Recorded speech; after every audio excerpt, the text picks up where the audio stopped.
Bonjour, dans cette vidéo, je te propose de t'expliquer comment caractériser graphiquement une situation de proportionnalité. Ce que tu dois savoir, c'est qu'une situation de proportionnalité est représentée graphiquement par une droite alignée avec l'origine du repère. L'origine du repère, c'est ce point-là de coordonnées 0, 0. Et bien, la droite qui se trouve ici est bien alignée avec l'origine de ce repère. Comment représenter maintenant graphiquement une situation de proportionnalité? Je te propose de te l'expliquer en faisant ensemble l'exercice suivant. Madame Faure dirige une agence de location qui s'appelle Locasol.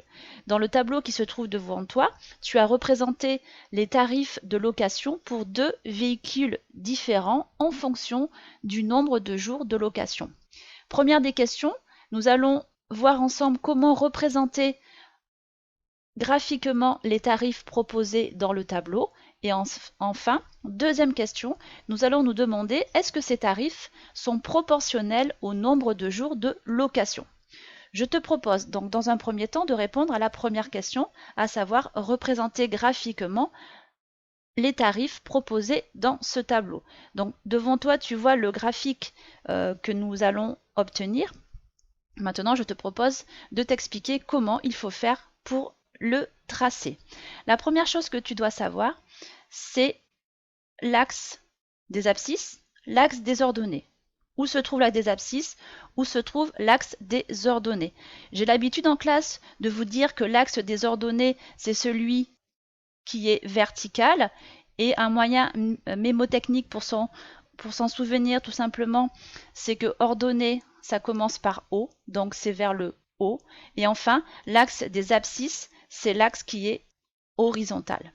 Maintenant, dans l'énoncé de la question, on vous précisait notamment une échelle, c'est-à-dire qu'on vous demandait de prendre un carreau par jour pour l'axe des abscisses et un carreau pour 20 € pour l'axe des ordonnées. Donc ici, on voit bien qu'un carreau correspond à un jour et qu'un carreau correspond à 20 €. Alors, comment faire pour maintenant représenter tes points? On va commencer par le prix du monospace. Donc, ce sont les points qui sont représentés ici en bleu. Je vais t'expliquer pour positionner les deux premiers points. Tout d'abord, celui-ci. Pour un jour de location, le prix est de 30 €. Donc, le point va se positionner ici.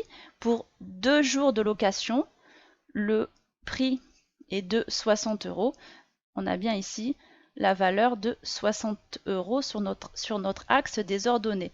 On fait exactement la même chose pour le cabriolet, avec les points qui sont ici représentés en rouge. Pour un jour, le tarif est de 20 €, de 40 €, pardon, et pour 2 jours, le tarif sera de 70 €. On fait la même chose pour placer tous les autres points de notre graphique. Maintenant, comment savoir si ces tarifs sont proportionnels? Pour cela, il suffit de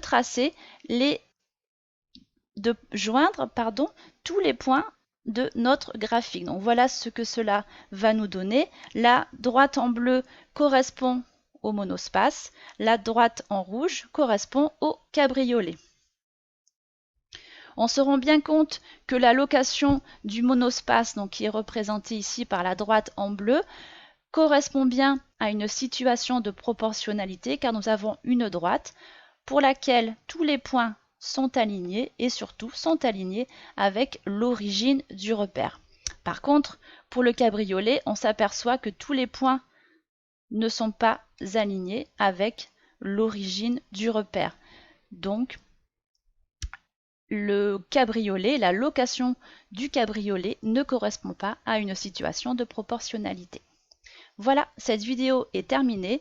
Je te propose de nous retrouver pour une prochaine vidéo.